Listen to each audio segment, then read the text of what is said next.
Can you all hear me? Good. Very good. Thank you very much, Mr. Grosse. Mr. Thun, I'd like to thank you very much for the invitation, which came out of thin air, but I accepted it right away because I had an idea straight away of what my contribution to this event might be. My contribution is called "We Never Went to Europe as Conquerors." It's a quote from the text that I'll be presenting to you shortly. Subtitle: Aspects of a Critique of Colonialism in Nazi Germany. Right. Which is a kind of contradiction in itself. Critique of colonialism, Nazi Germany. Intuitively, the two don't seem to go together, but I'd like to present to you how this paradox can be resolved. For this event, I have chosen one of the most complex and multi-layered sources from a German colonial history. And I'll say right away that the separation between colonial and anti-colonial thinking will be removed. I'll create a new space which is beyond that dichotomy. I'm talking about a text that was written in 1934, where the 41-year-old Pascal Grosse is addressing the colonial Department of the German Foreign Office in order to point to the difficult situation of Africans from the former German colonies who had remained in Germany. I'd like to answer the following questions that you might already have. Well, who were the Africans from the former German colonies? What is the colonial department of the German Foreign Office? What was the threats faced by these people, and who was Pascal Grosse? And beyond these specific questions, I'd also like to refer to something that might be important for the history of German colonialism and its critique. So a more overarching topic. On the first topic, Africans from the former German colonies. During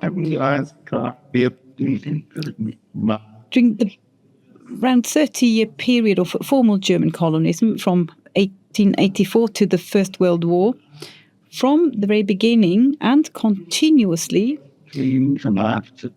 persons came to Germany who stemmed from the areas of the former German colonies. It was mostly men who came to Germany, and some individuals from that group have spent their lives across many eras of German history, from the Empire to the Weimar Republic to National Socialism, all the way to modern Germany. So they've spent their entire lives primarily on German soil. In separation to other processes of migration, I have termed this process colonial migration, because colonialism is a very specific legal, political and societal matrix for migratory processes. The motives for settling so-called colonial subjects in Germany were very diverse. For example, some settlers were servants who accompanied German officers on their return to Germany as a representation of their worldliness. There, of course, they also served to enhance the status of the former colonial powers. Sons of influential Cameroonians and Togonians were sent to Germany for their education in order to be a living node between the colonial state and the German state. And up to the turn of the century, cultural assimilation of those elites through education were a leitmotif for German colonial social policy. And only after the turn of the century, the notion of assimilation gave way to a radical policy of dissimilation, which meant that these people were referred to as others, different from white colonial powers. Other Africans and people from Oceania also came to Germany to be presented as part of shows. And apart from that, there are many other very heterogeneous motives for settling in Germany. One motive that doesn't appear until 1914 is one related to academic training. That was an issue in Great Britain, also in the Netherlands, or classic labour migration, as we understand it today. That wasn't really relevant prior to 1914. It's hard to say how big this group of migrants really was. We know a number of Togonians by name who lived in Germany prior to 1914 and remained there after 1918, and who, in the writings of the colonial administration, or can be found in the writings of the colonial administration. There's no overview of of other people who also lived in Germany at the time. But we should consider that probably many more Africans from the former German colonies actually lived within the territorial state of Germany, many more than we might suspect from reading sources.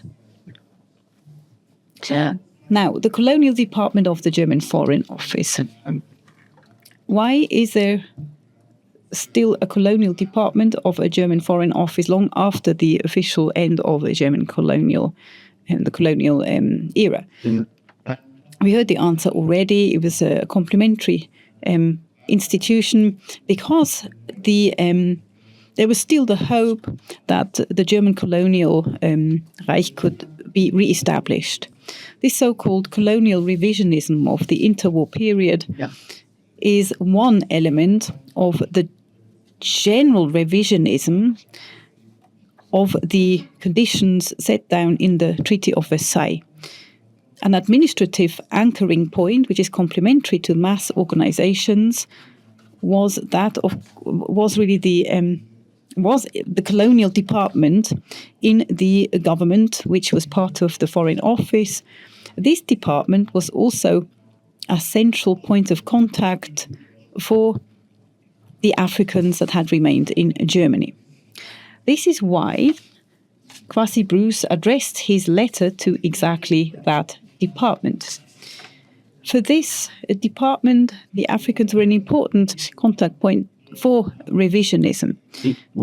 It was a reason to restate and to emphasize the claims towards African territory, and the Africans who lived in Germany were treated as a kind of living capital supporting colonial revisionism. At the same time, they also were an irritation to the colonial department, not least because some of them had no clear statehood, and also because there were complicated legal entanglements that mostly were related to the racial matrix that colonialism itself has produced. My next point, difficult situation of the Africans that had remained in Germany. German colonialism, ever since its foundations in 1884, was based on a racial order. It's an anthropological and legal policy that was ordered according to race, and that transcended all fields of policy. In 1933, the National Socialist racial state was instituted. It's the term I'm using here, racial state. The Nazi racial state founded a social order which also was based on a racial order. I don't want to equate the colonial state with the Nazi racial state. I just want to point out that Africans from the former colonies, just by settling on German territory before 1914, contravened the German idea of a racial state, also in their original territories. And they contradicted that racial order. In 1933, however, these Africans found themselves trapped in the racial state, or as Bruce emphasized in his letter, We coloureds have almost exclusively lost our status because we are coloureds. I am a German citizen. When the Nazi government came to power, I played with my chapel, with my musicians in a good wine restaurant.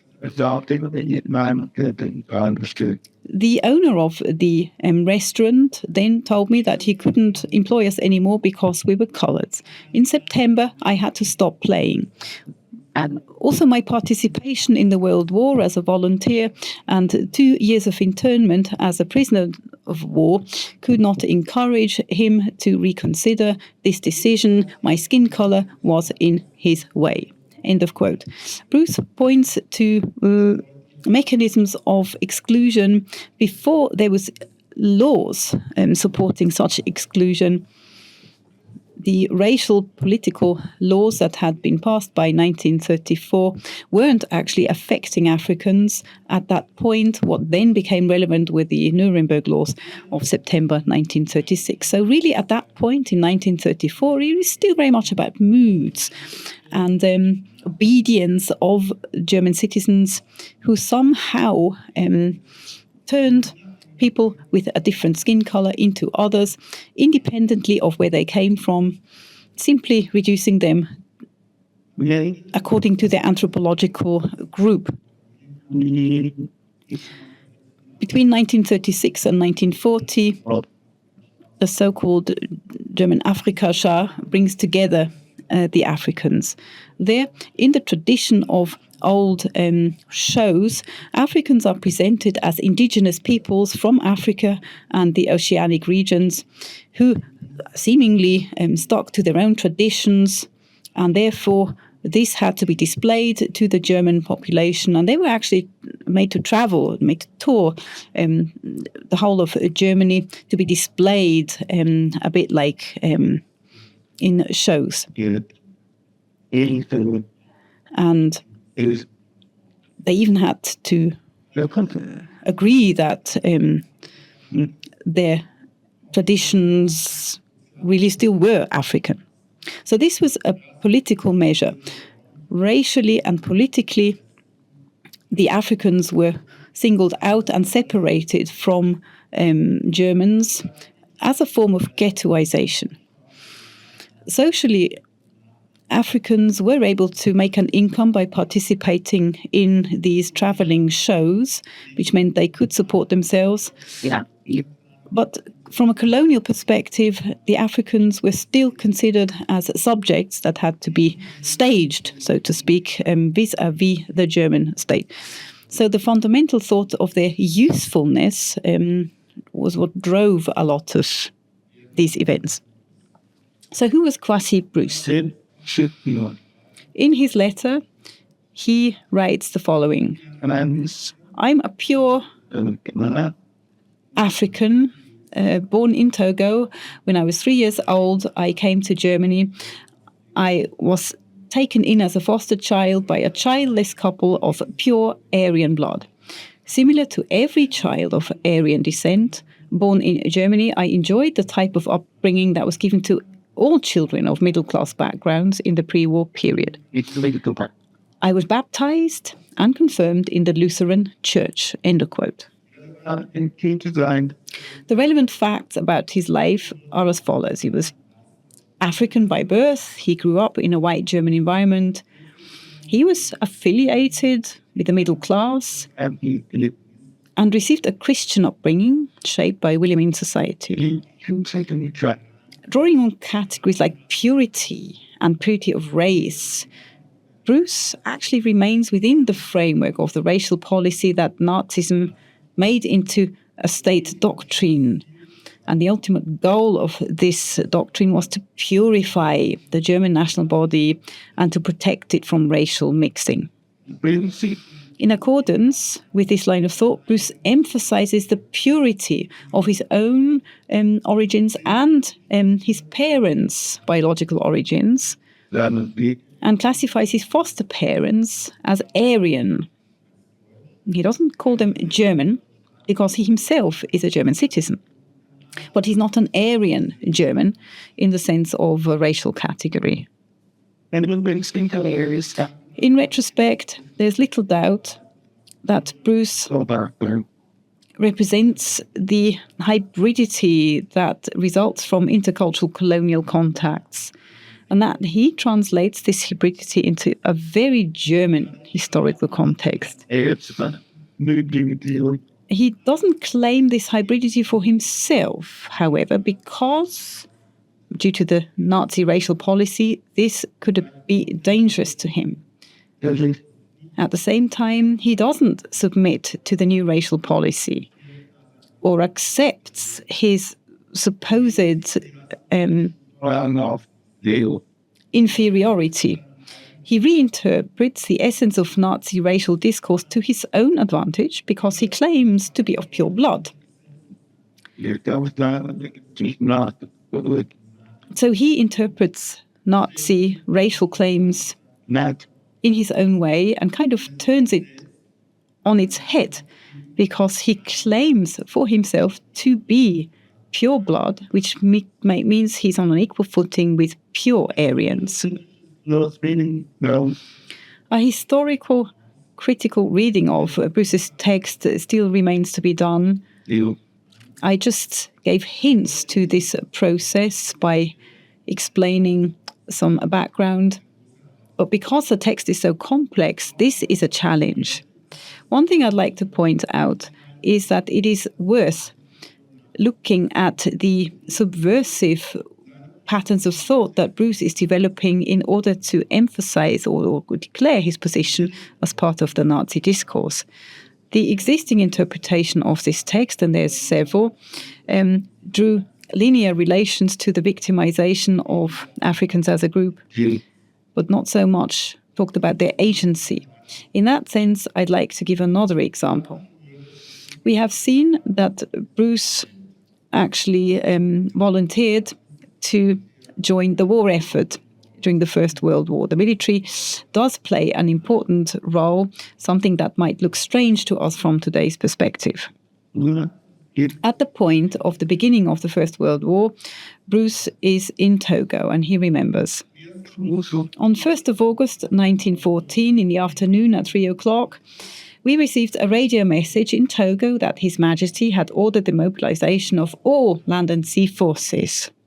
What? The white Germans were conscripted, the indigenous reservists were called up, chieftains volunteered with their tribes to serve as auxiliary fighters for Germany.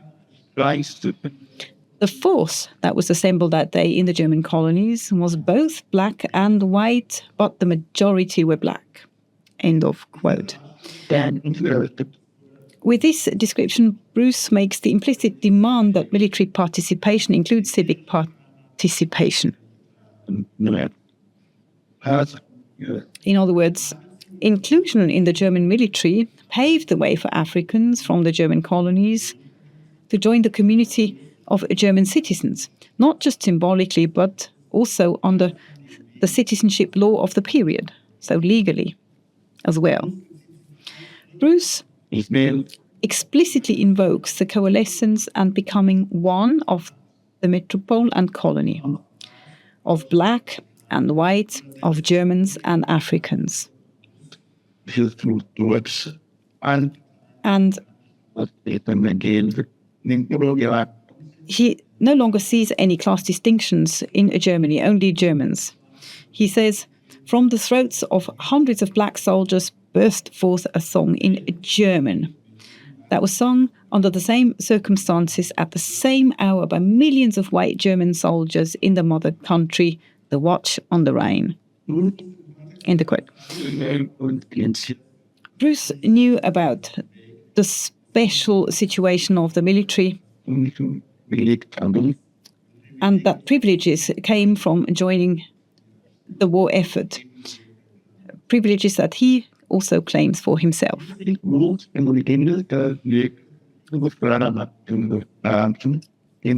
At the beginning of the First World War, Bruce emphasizes the symbiosis between Germany and the former colony in order to create equal citizenship between the two, But this parity discourse is turned on its head when Bruce refers to the historical relationships between Europeans and Africans.